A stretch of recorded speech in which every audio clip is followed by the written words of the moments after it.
මේ රැකට් එක ග්‍රෑම් 72ක් විතරයි. ස්පීඩ් එකට කැමති නම් මේක try කරන්න ඕන රැකට් එකක්. මේ තියෙන්නේ Kawasaki Superlight Alpha රැකට් එක. එතකොට මේක 6U රැකට් එකක්. බලන්න මෙතන පේනවද දන්නේ නැහැ. මේ තියෙන්නේ 6U රැකට් එකක්. common rackets ගත්තොත් එහෙම ඔයාලට බලා ගන්න වෙන්නේ 4U වගේ රැකට් එකක්. ඒ කියන්නේ ග්‍රෑම් 80ත් 84ත් අතර වගේ. මේක ගත්තොත් එහෙම මේක ග්‍රෑම් 72ක් වෙන 6U රැකට් එකක්. ඉතින් මීට වඩා අඩුවෙන් තියෙන බර අඩුවෙන් තියෙන රැකට්ස් හොයාගන්න අතරම ටිකක් අමාරුයි. එතකොට දැන් මේ රැකට් එක ගත්තොත් එහෙම මේක ඩබල්ස් ප්ලේ වලට ගොඩක් පර්ෆෙක්ට් රැකට් එකක් කියලා කියන්න පුළුවන්. මොකද මේකෙන් වාට ක්වික් ඩ්‍රයිව්ස් කරන්න පුළුවන්. ඒ වගේම ෆාස්ට් රියැක්ෂන්ස් වලට නෙට් ප්ලේ වලට ගොඩක් ගැලපෙනම රැකට් එකක්. මේ රැකට් එක ලයිට් වුණාට මේක හෙඩ් හෙවි රැකට් එකක්. එතකොට ස්මෑෂස් වල තාම පංච් එකක් තියෙනවා.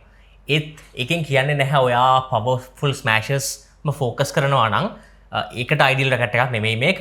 නමුත් තාම ස්පංච් එකක් තියෙනවා හොඳ. හැබැයි අනිත් පැත්තට ගත්තොත් එහෙම ඩිෆෙන්ස් වලදී මේක හොඳ රැකට් එකක්. මොකද මේකේ සුපර් රෙස්පොන්ස් එකක් තියෙනවා. ඒ වගේම ස්මෑෂස් රිසීව් කරන්න ගොඩක් ලේසි මේ රැකට් එකේ. ඔයාලා රිස්ට් ප්ලේයර් කෙනෙක් නම් මේක ගැලපෙන රැකට් එකක් කියලා කියන්න පුළුවන්. මොකද ස්මූත් කන්ට්‍රෝල් එකක් දෙනවා මේ රැකට් එක. මේක ගොඩක් ලයිට් හින්දා. ඕවරෝල් ගත්තොත් එහෙම මේ රැකට් එක ස්පීඩ් ඇන්ඩ් කන්ට්‍රෝල් වලට කැමති කට්ටියට පර්ෆෙක්ට් ලයිට් වේට් රැකට් එකක් කියලා කියන්න පුළුවන්. මේ වගේ ලයිට් වේට් රැකට් එකකින් ඔයාලා ප්ලේ කරලා තියෙනවා නම් ඔයාලගේ එක්ස්පීරියන්ස් එක පල්ලෙහෙන් කමෙන්ට් එකක් දාන්න. ඔයාලා try කරන්න කැමති නම් අපේ ෂෝරූම් එකට එන්න මේක ඔයාලට එක්ස්පීරියන්ස් කරන්න පුළුවන්.